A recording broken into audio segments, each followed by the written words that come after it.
بسم اللہ الرحمن الرحیم۔ النبی اولا بالمؤمنین، النبی اولا خطاب اول للمؤمنین، یہ پہلا خطاب ہے اہل ایمان کے لیے، اور اس خطاب کے کئی ربط ہیں اور کئی پہلو ہیں۔ ایک یہ کہ اوپر بات زیادہ چل رہی تھی زید بن حارثہ کی، جو آپ کا متبنہ تھا، اس کا واقعہ بعد میں ذکر کروں گا۔ یہ کون تھا؟ زید بن حارثہ۔ اس کو آپ نے آزاد کیا، پھر بیٹا بنا لیا، اور پھر ان کے اندر جو رسمیں تھیں اللہ کو منظور یہ تھا کہ آپ خاتم الانبیاء ہیں اور اپنے عمل سے رسوم کو ختم کریں۔ تو ان میں ایک رسم یہ بھی تھی کہ غلام جب آزاد کر دیا جاتا تب بھی اس کو حقارت کی نظر سے دیکھتے، تو آپ نے اس رسم کو ختم کیا، اپنے متبنہ زید بن حارثہ کا نکاح اپنی پھوپھی زاد بہن حضرت زینب سے کیا، اور یہ بھی اس رسم کو توڑنا تھا۔ تو پھر بعد میں جب ان کا نباہ نہ ہوا تو اللہ تعالیٰ کا فیصلہ یہ تھا کہ یہ رسم خاتم الانبیاء کے عمل سے ٹوٹے، تو پھر آپ کو حکم ہوا حضرت زینب کے ساتھ خود نکاح کرنے کا۔ جب زید نے طلاق دے دی تو اب مشرکین کا پراپاگنڈا اور ساتھ یہودی اور منافقین، انہوں نے بھی پراپاگنڈا کیا، لو جی نیا مسئلہ آ گیا، بیٹے کی بیوی سے شادی کر لی، بیٹے کی بیوی سے شادی کر لی۔ یہ تو اس پر یہ سارے احکام تھے۔ تو خلاصہ یہ کہ اوپر کے مضمون میں زید کو بن محمد ابن محمد کہنے پر شدت سے رد کیا گیا کہ یہ بیٹا نہیں، تو اس سے یہ ایک مضمون آ رہا تھا کہ آپ کی ابوت کی نفی ہو رہی تھی، اور ابوت کی نفی سے شفقت کی بھی نفی ہو رہی تھی بظاہر، اور یہ شبہ بھی پڑ سکتا تھا کہ آپ باپ نہیں ہیں تو باپ آپ کی طرف نسبت بھی نہیں کرنی، تو شاید باپ کا حق زیادہ ہے، اس لیے زید بن محمد نہیں کہہ سکتے، زید بن حارثہ کہیں گے، شاید کہ باپ کا حق زیادہ ہے۔ فرمایا نہیں، حق نبی کا زیادہ ہے، باپ کا حق زیادہ نہیں، حق کس کا زیادہ ہے؟ نبی کا۔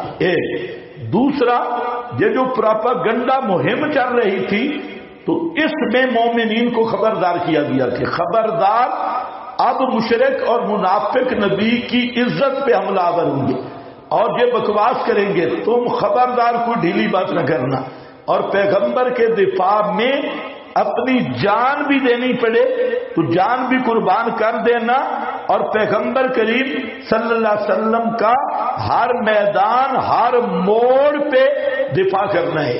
تو اس لیے یہاں پر پہلے خطاب کا حاصل یہ ہے النبیو، یہاں پر بھی لفظ کیا بولا؟ النبیو، النبیو اولا بالمؤمنین، نبی مکرم صلی اللہ علیہ وسلم اولا بالمؤمنین، احق بالمؤمنین، زیادہ حقدار ہیں ایمان والوں کے ساتھ، من انفسہم، ان کے اپنی جانوں سے، وازواجہ، اور ازواج نبی کی، امہاتہم، مائیں ہیں ان مومنوں کی، ازواجہ، اور ازواج نبی کی، وہ ضمیر کا مرجع کیا ہے؟ النبی، ازواج نبی کی، امہاتہم، ہم ضمیر کا مرجع کیا ہے؟ المؤمنین، مؤمنین ان کی بیویاں مومنین کی مائیں ہیں، امہاتہم، دو جملے ذکر کیے، ایک یہ کہ النبی اولا بالمؤمنین، کہ نبی احق بالمؤمنین، زیادہ حقدار ہے ایمان والوں کا ان کی جانوں سے بھی۔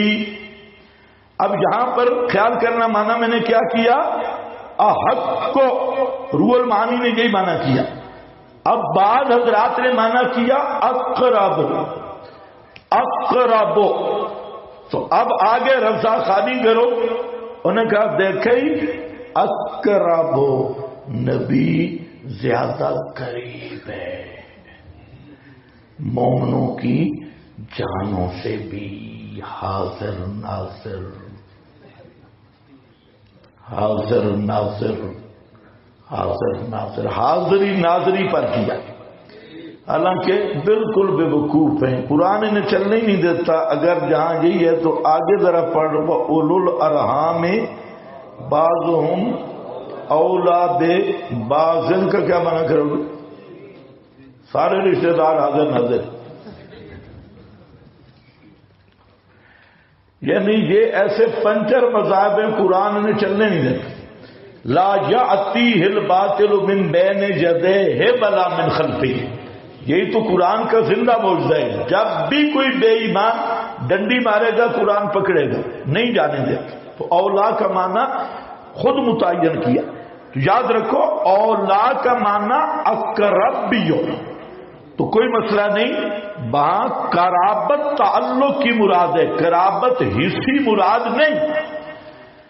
قرابت رشتہ داری کی بھی ہوتی ہے اور اس کے رشتہ داری کے حقوق ہوتی ہے، لیکن پیغمبر کا جو حق ہے وہاں قرابت اقرب ہو، اقرب بے معنی بھی احق کی بنتا ہے، یعنی قرابت حصی نہیں۔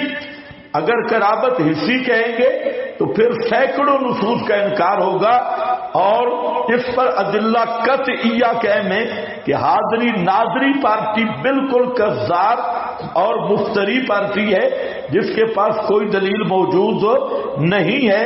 تو اس لیے اقرب ہو تو کیا کہہ رہا ہوں، قرابت سے مراد قرابت مانوی تعلق کے قرابت مراد ہے، قرابت اسی نہیں کہ جان نبی حاضر ناظر ہیں مومنوں کے ساتھ۔ تو یہ بریلوی کی میڈ ان بریلوی، الٹے بانس بریلی کو، یہ ان کی ایجاد ہے۔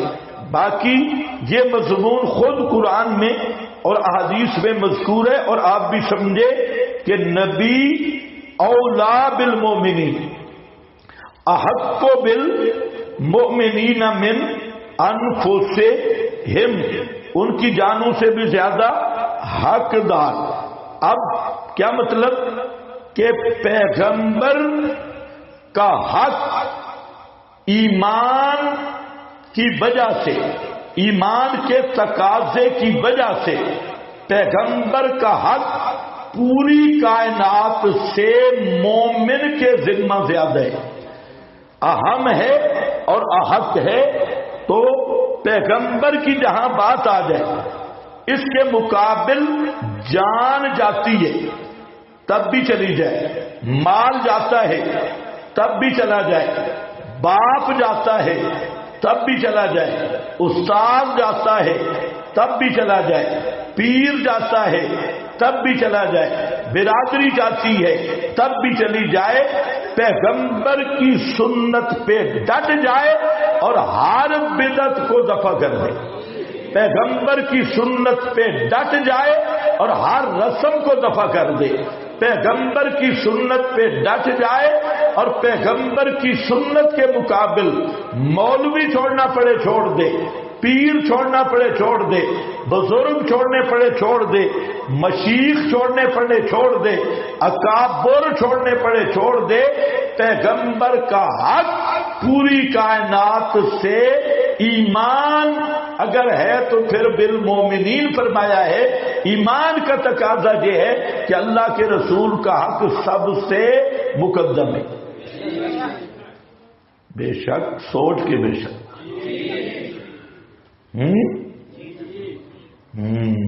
پھر جب سنت اور بدعت کا مسئلہ آتا ہے پھنس نہیں جاتے، جب رسم اور سنت کا مقابلہ ہے تو کس کی مانتے؟ سنت۔ یہ تو امتحان پہ پتہ لگتا ہے۔ اب دیکھو اسی معنی پہ بہت ساری احادیث ہیں۔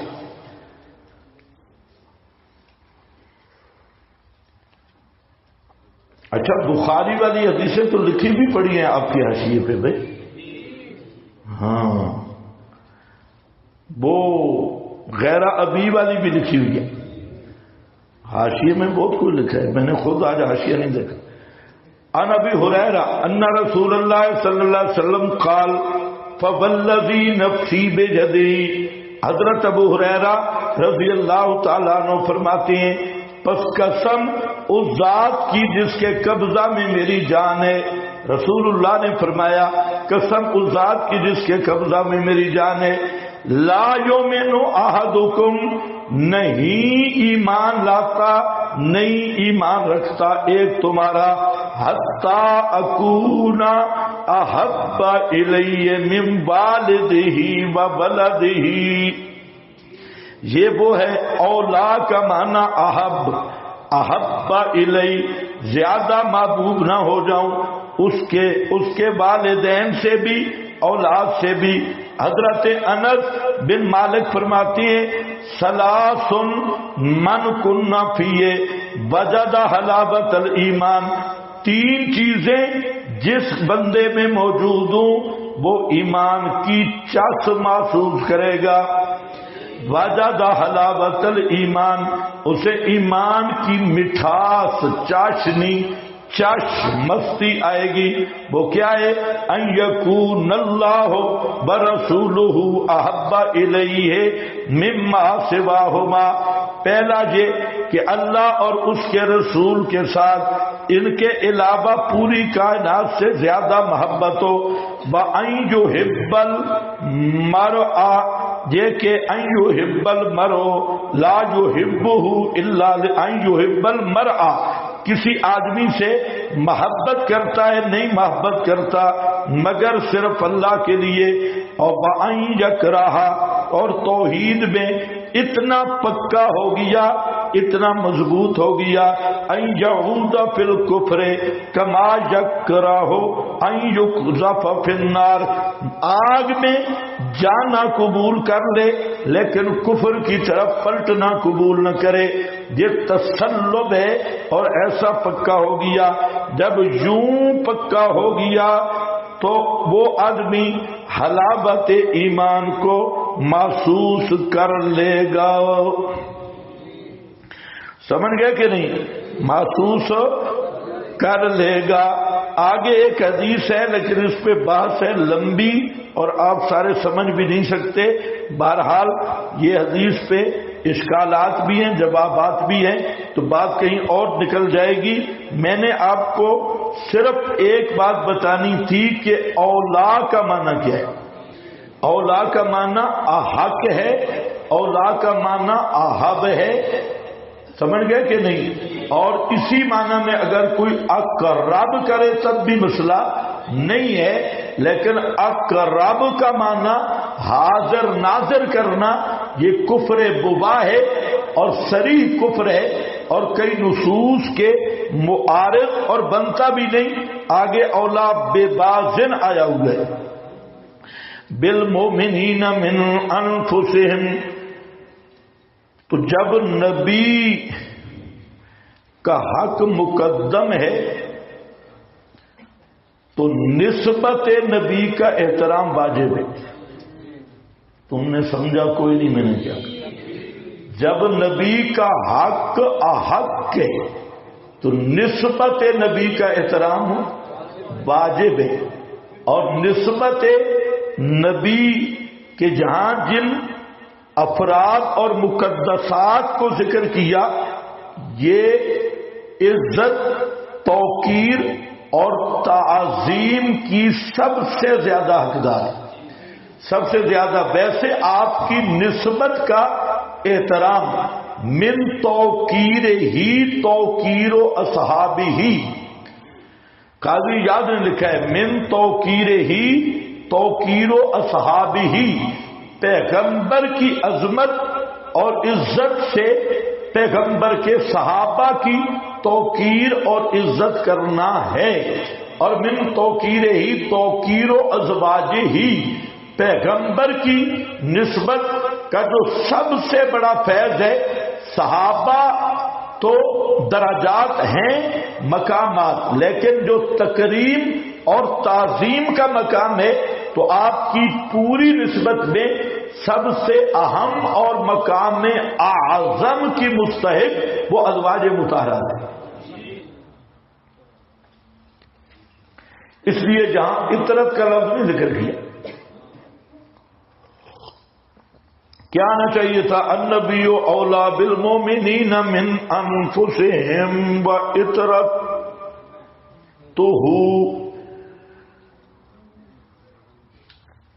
اولاد کے ذکر نہیں، اطرت کا بھی نہیں، اصحاب کا بھی نہیں، ازواج کا. اور جو آدمی ازواج رسول کی تعظیم اور تکریم پہ پکا ہو گیا، پیغمبر کی ہر نسبت کا ادب اس کے دل میں ہوگا. سمجھو ازواج مطہرات کی تعظیم یہ ساری نسبتوں کی جامع ہے.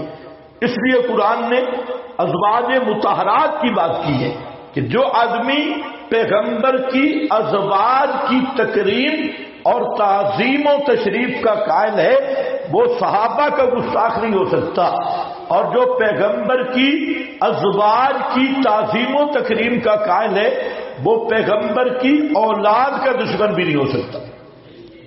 تو حاصل یہ نکلا کہ پیغمبر کے ساتھ حقیقت کا تعلق اور پیغمبر کی تعظیم و توقیر میں سے آپ کی ہر نسبت کا احترام کرنا ضروری ہے.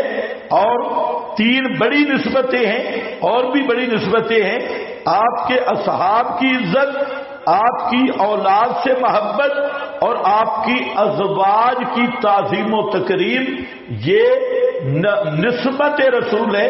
ان میں سے اگر کسی ایک کے بارے میں بھی بغض ہے تو وہ آدمی مومن نہیں ہے، کیونکہ جہاں کس کی بات ہو رہی ہے؟ اولا بالمؤمنین، مومنین کی بات ہو رہی، مومن نہیں.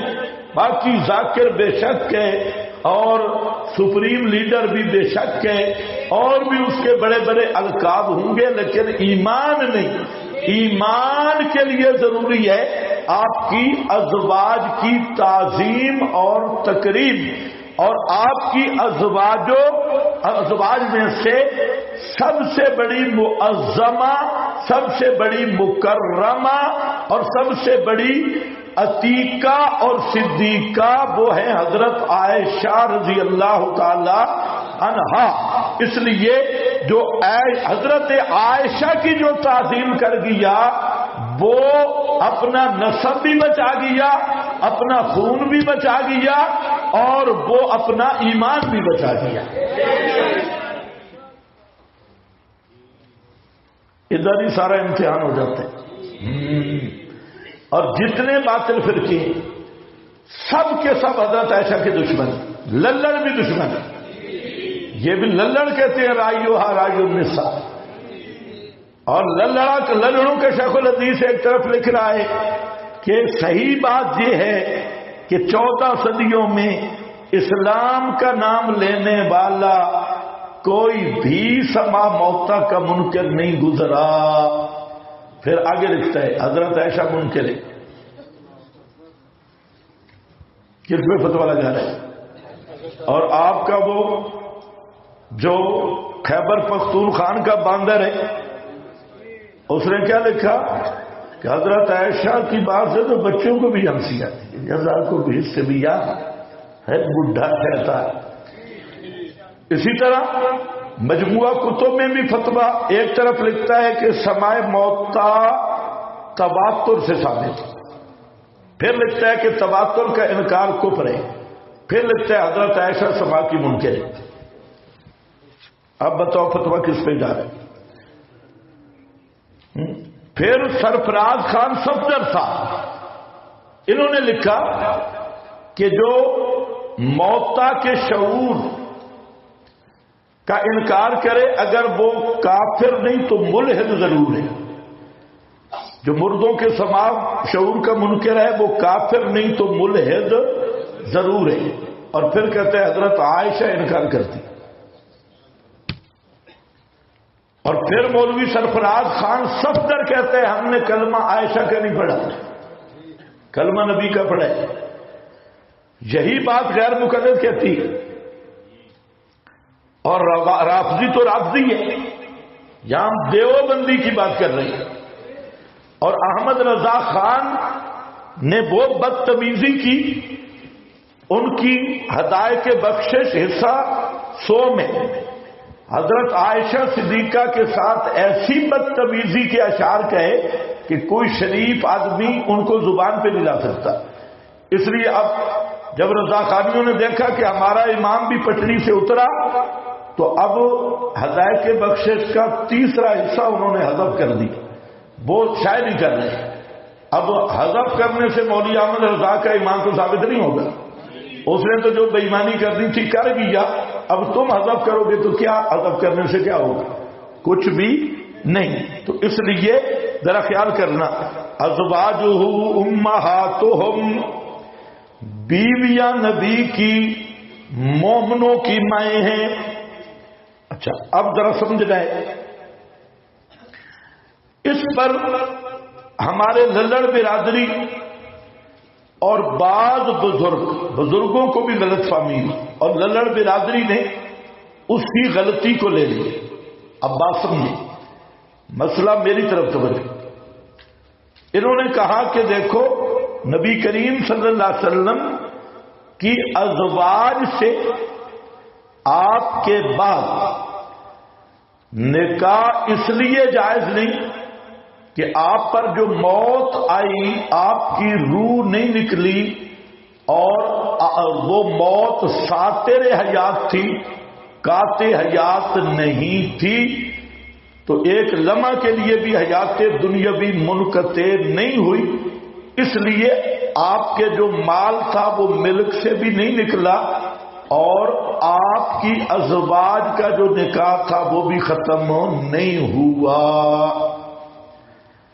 اور کیا بنیاد بنائی؟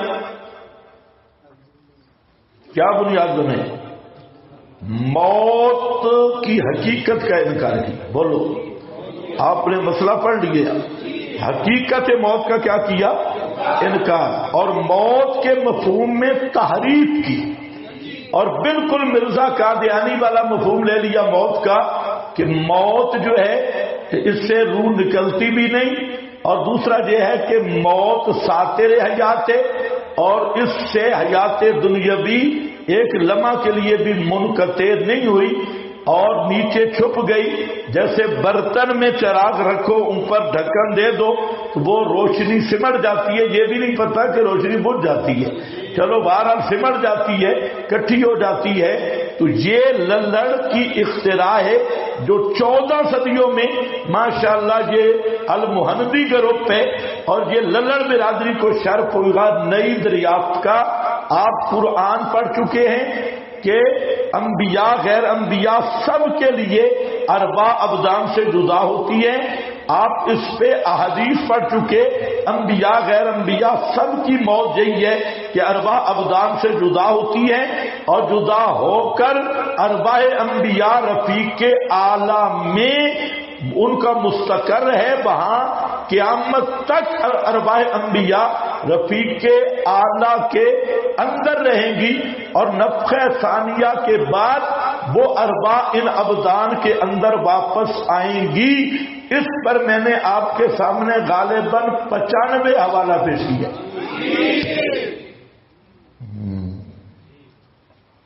اور 37 احادیث آیات پوری ملت کے اکابرین. لیکن اس کے باوجود للڑ برادری کا ممبر، محراب اور ان کے جاہل مناظر اور خطیب وہ عوام کو کیا دھوکہ دیتے ہیں؟ نکاح اس لیے نہیں ہوا. اچھا اس میں یہ سمجھتے ہی نہیں ہے کہ حیات النبی، آپ زندہ ہیں. اور اصل بات نہیں بتاتے رافضیوں والی کہ جن بزرگوں نے یہ وجہ بیان کی نا، انہوں نے لکھا کہ اس لیے نکاح نہیں جائز کہ آپ کو حقیقت موت آئی نہیں اور موت سے حیات منقطع ہوئی نہیں، روح مبارک جسم سے نکلی نہیں. میری طرف تو وجہ. اچھا دلیل تو یہ بھی وہی دیتی ہے، لیکن بزدل اتنے ہیں کہ جب گفتگو ہو تو یہ مر جائیں گے سارے، لیکن اس نقطے پہ کبھی گفتگو نہیں کرتے، پھر بھاگ جاتی. یہاں پر ذرا خیال رکھنا کہ ازواجہ امہاتہم کہ پیغمبر کی بیویاں وہ مومنین کی مائیں ہیں. کس بات میں؟ یا مائیں کس بات میں فرمایا؟ تو یہ تمام امت کے محققین علماء متفق ہیں کہ وہ مائیں ہیں فی تعظیم ہننا و حرمت نکاح ہننا. ماں ان کو فرمائے اسی لیے گیا کہ حرمت نکاح میں وہ تمہاری مائیں ہیں، نکاح کے حرام ہونے میں وہ تمہاری مائیں ہیں، عزت اور تعظیم میں تمہاری مائیں ہیں.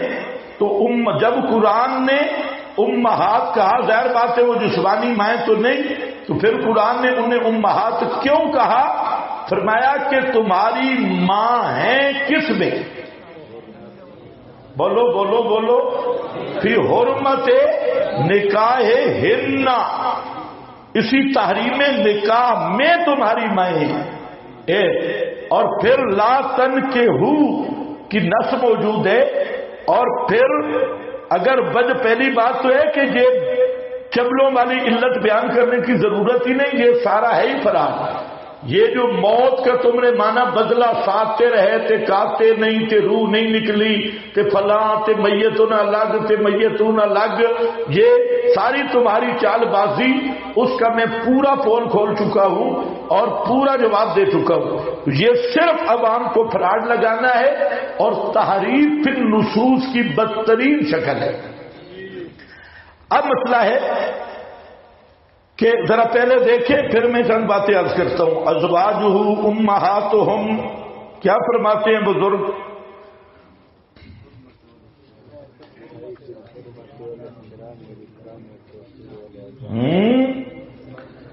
ہاں ذرا خیال کرو، امہات کس معاملہ میں؟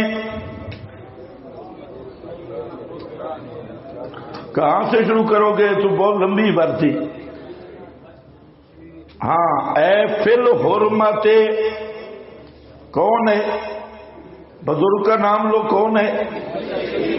علامہ ابن کثیر رحمت اللہ علیہ فرماتے ہیں وہ تمہاری مائیں ہیں کس میں؟ فل حرمت بل احترام بل اکرام بل توقیر بل اعظام بل اعظام میں، ان چیزوں میں وہ تمہاری مائیں ہیں. آگے اگلی عبارت ذرا دیکھ رہے ہیں مظہری کی، فی تعظیم حق ہننا بتحریم نکاح ہننا علی التعبید، کہ کس باب میں مائیں ہیں؟ فی تعظیم حق ہننا، ان کے حق کی تعظیم میں، اور فی تحریم نکاح ہننا، ان کے نکاح کی تحریم میں ہمیشہ کے لیے. تو اللہ نے ماں فرمایا ہی کس میں؟ تحریم نکاح ہننا. آگے وَيُعْلَمُ مِمَّا رَوَى روبیہ ام مجاہدن، اچھا ان الابوۃ لیست من خصوصیات ہی. اچھا اس کو ابھی چھوڑو، اس پہ میں بات کروں گا. آگے فرماتے ہیں مدارک کہ فی تحریم نکاح ہننا ووجوب تعظیم ہننا، کہ اللہ نے پیغمبر کی بیویوں کو ماں فرمایا کس معاملے میں؟ تعظیم میں اور ان کے ساتھ نکاح کی حرمت والے معاملہ میں. اسی طرح آگے کون ہے؟ بیضابی اور ابو سعود، وہ بھی یہی پھر تحریم باستحقاق تعظیم، کہ وہ ماؤں کے درجہ میں ہیں کس بات میں؟ نکاح کے حرام ہونے میں اور استحقاق کے تعظیم میں. اسی طرح معالم التنزیل فرماتے ہیں فی تعظیم حق ہننا و تحریم نکاح ہننا علی التعبید، کہ ازواج رسول وہ تمہاری مائیں ہیں کس حق میں؟ نکاح کی حرمت میں، یہ تم اور تعظیم میں تمہاری مائیں ہیں. حضرت قتادہ تابی ازواج امہاتہم فی الحرمت لا یحل للمؤمن، فرمایا کہ یہ جو امہات فرمایا حرمت نکاح میں کسی مومن کے لیے حلال نہیں کہ پیغمبر کریم کی کسی بیوی سے نکاح کرے حیات میں ان طلع کا بلا بعد موت ہی ہے یا حرام علی کل مومن. آگے ابن ابی حاتم میں اس کے بعد پڑھتے جاؤ. یہ آگے کون بزرگ ہیں جلدی ذرا؟ ہاں امام اہل سنت ابو منصور ماتریدی وہ بھی فرماتے ہیں کہ کس میں حرمت و ازواجی من بعدہ منزلتہن کا منزلت امہاتہم، کس میں لحرمت. اچھا آگے باطنیہ فإنہم یقولون فی قولی ازواج امہاتہم دلالہ انہ لیس یرید ازواج النبی. اللہ تعالیٰ چلو یہ ان کے پر آگے باطنیہ پر روافض پہ رد کر رہا ہے. تو امام ماتریدی نے بھی یہی بات کی کہ کا منزلۃ الامہات یہ کس میں ہے؟ حرمت میں. آگے حضرت حذیفہ، اب سمجھو اس میں تمام السراج المنیر اس میں بھی یہی ہے، ملا جیون تفسیر احمدیہ اس میں بھی یہی ہے. آپ کے پاس مواہب الرحمان کی عبارت اردو میں لکھی ہے، فرماتے ہیں تمام صحابہ اور تابعین اور علماء امت سب متفق اور اجماع رکھتے ہیں کہ ازواج رسول صلی اللہ علیہ وسلم سے نکاح کرنا قطعا حرام، اس واسطے کہ وہ سب مومنوں کی مائیں. کیوں حرام ہے؟ اس واسطے کہ وہ سب مومنوں کی مائیں اور دنیا آخرت میں آپ کی زوجات ہیں. دنیا آخرت میں آپ کی زوجات ہیں. مواہب الرحمان. تو اب ذرا بات سمجھے، ایک عورت کے حضرت حذیفہ نے یہ راز بتایا کہ جس کا حاصل کہ ایک عورت کے اگر یکے بعد دیگرے دو خاوند ہوں، مثلا عورت کا خاوند مر گیا، اس نے آگے نکاح کر لیا، تو قیامت کے دن وہ دوسرے خاوند کے ساتھ جنت میں جائے گی. ازواج مطہرات کا نکاح اسی لیے حرام ہے کہ ازواج مطہرات دنیا میں بھی آپ کی ازواج ہیں اور جنت میں بھی آپ کی ازواج ہیں. یہی وجہ ہے حضرت حذیفہ رضی اللہ تعالی عنہ اپنی بیوی کو کہتے ہیں قال لامرأتہ ان سر کے ان تکونی زوجتی، اگر تجھے یہ بات خوش کرے کہ میری تو بیوی ہو جنت میں، فلا تتزوجی بعدی، میرے بعد پھر کسی اور سے نکاح نہ کرنا. فإن المرأة فی الجنۃ لآخر ازواجها فی الدنیا، اس لیے کہ عورت جنت میں اپنے آخری خامند کے ساتھ جائے گی جو دنیا میں تھا. آگے ذرا خیال کرنا. فلذلک حرم ازواج النبی ان ینکحن بعدہ، اسی لیے آپ کی بیویوں کو حرام کر دیا گیا کہ آپ کے بعد نکاح کریں. لأنہن ازواجہ فی الجنہ، اسی لیے انہیں مائیں کہا گیا، اس لیے کہ وہ جنت میں بھی آپ کی بیویاں ہیں. اسی طرح خطیب شربینی لأنہ امہات المومنین بلأنہم ازواجہ فی الجنہ لأن المرأة فی الجنۃ ما آخر ازواجہا، کہ عورت جنت میں آخری خامند کے ساتھ ہوگی، تو نبی پاک کی بیویاں جنت میں بھی آپ کی بیویاں ہیں، اس لیے آگے نکاح ان کا کیا ہے؟ حرام قرار دیا گیا. تفسیر احمدیہ میں ملا جیون فرماتے ہیں حرم علی ازواج النبی ان ینکحن بعدہ لأنہ ازواجہ فی الجنہ. اور یہی بات کس نے کی ہے؟ یہ ملی آبادی نے یہی بات کی. تو خلاصہ یہ نکلا کہ ازواج مطہرات کی حرمت نکاح کی وجہ ایک تو نص ہے، لا تنکحوا ازواجہ، آپ کی ازواج پر نص موجود ہے. اور دوسرا اگر کوئی اس میں حکمت معلوم کرنا چاہے تو حکمت معلوم ہے کہ یہ پیغمبر کے خصائص میں سے ہے. نبی کریم علیہ السلام کے آپ کی جو دنیا کی بیویاں ہیں جنت میں بھی آپ کی وہ بیویاں ہوں گی. تو اس کے پیش نظر ان کا نکاح آگے جائز نہیں رکھا گیا. اگر کوئی حکمت مان لے ٹھیک ہے، لیکن جہاں نص موجود ہے وہاں حکم یا علم کی طرف جانے کی ضرورت ہی نہیں. کس کو سمجھ رہی ہے میری بات؟ تو یہ ہے امہات ہیں ہی تحریم نکاح میں. تو اب شرم نہیں آتی ممبر پہ کھڑے ہو کے اور جی نبی پاک کی بیویوں کا آگے نکاح کیوں نہیں ہوا؟ اس لیے کہ آپ زندہ ہیں، اس لیے کہ آپ زندہ ہیں، اس لیے کہ آپ زندہ ہیں. جن سے پوچھو شہید کی بیوی کا آگے نکاح کیوں نہیں ہوتا؟ کیوں ہوتا ہے؟ شہید زندہ نہیں، بس بریکے پھر. اصل بات وہی ہے، ساتھ تیرے حیات اور کاتے حیات، اخراج اربا اور حبس اربا، اسی بنیاد پر یہ سارا دھندا کیا گیا. اور شرم نہیں آئی کم از کم ان میں سے جن کا باپ مر گیا ان کو کہو تم بھی اپنی ماں سے نکاح کی تقریب کرو، ہمیں دعوت دو، ہم آپ کو انعام دیں. تو ہم یہ سمجھتے ہیں کہ اللہ نے امہات فرمایا ہی حرمت نکاح میں. باقی اس پہ اعتراض کرنا جی پردہ ہے فلاں، تو ہم کہتے ہیں بالکل جہاں حرمت تعظیم میں ہے پردہ کرنے میں تعظیم ہے، نہ کرنے میں نہیں ہے. اور نکاح نہ کرنے میں تعظیم ہے، کرنے میں نہیں. کس کو سمجھ رہی میری بات؟ تعظیم ہے. امہاتہم وَأُولُو الْأَرْحَامِ بَعْضُهُمْ أَوْلَىٰ بِبَعْضٍ،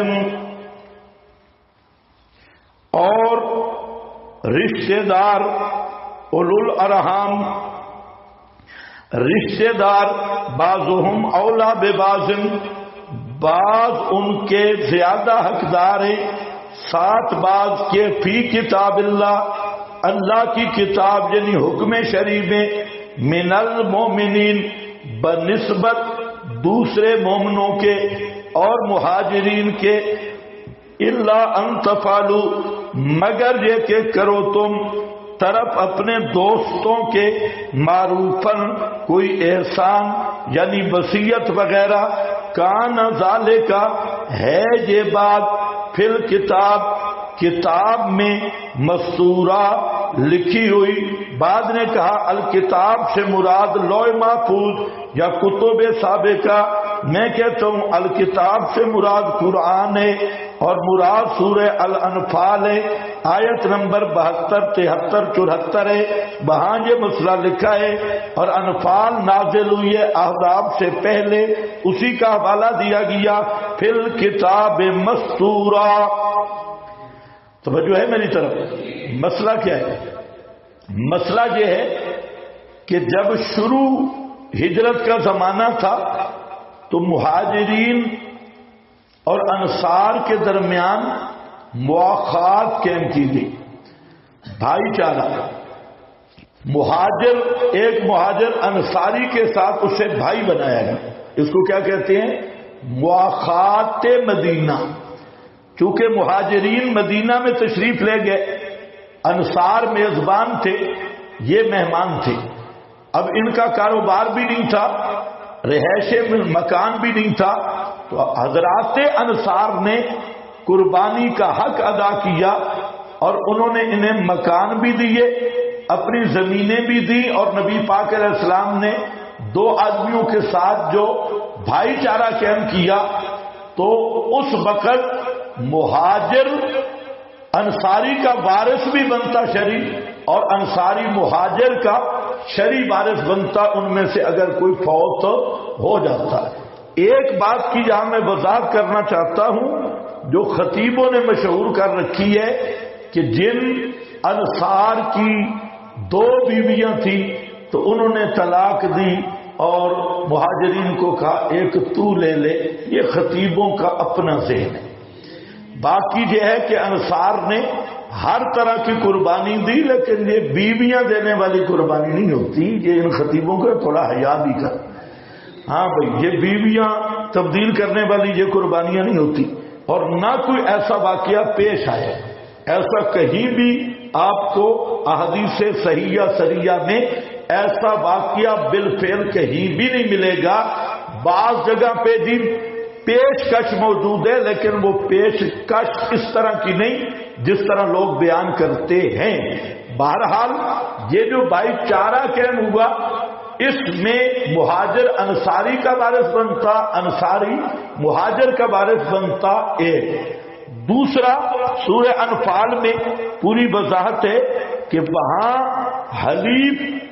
حلف چلتا تھا اور آپس میں قسمیں اٹھائی جاتی تھی، حلفاء جن کو کہا جاتا ہے، تو حلف پہ اور حلفاء کی آپس میں وراثت جاری ہوتی تھی، لیکن اللہ تعالیٰ نے بعد میں اس حکم کو منسوخ فرما دیا، اور یہ چاہے عقد مواخات ہو یا عقد حلف ہو، تو اس دونوں عقدوں کی صورت میں جو وراثت کا سلسلہ تھا وہ ختم کر دیا اور وراثت کو نسبی قرابت پر بند کر دیا، نسبی قرابت پر وراثت کو موقوف کر دیا۔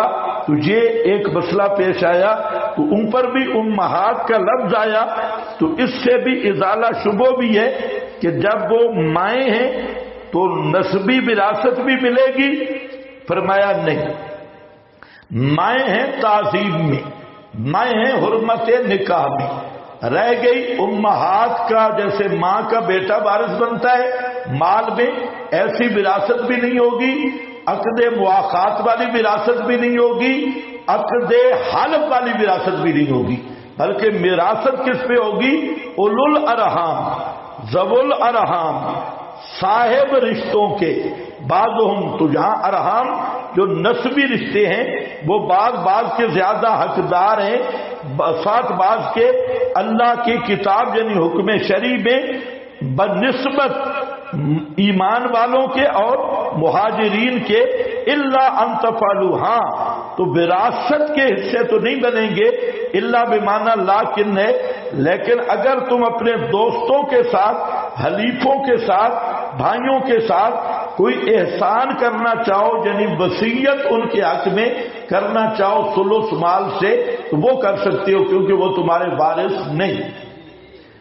کانا ذالک فی الکتاب، ہے یہ بات کتاب میں لکھی ہوئی، کتاب سے مراد میں نے کیا بتایا آپ کو، سورہ انفال کی آیت 72 ہے، اور سورہ انفال کا جو نزول ہے وہ مقدم ہے، تو بجائے اس کو لوح محفوظ یا کتب سابقہ کی طرف مراد لینے سے بہتر یہی ہے کہ سورہ انفال ہی مراد لی جائے۔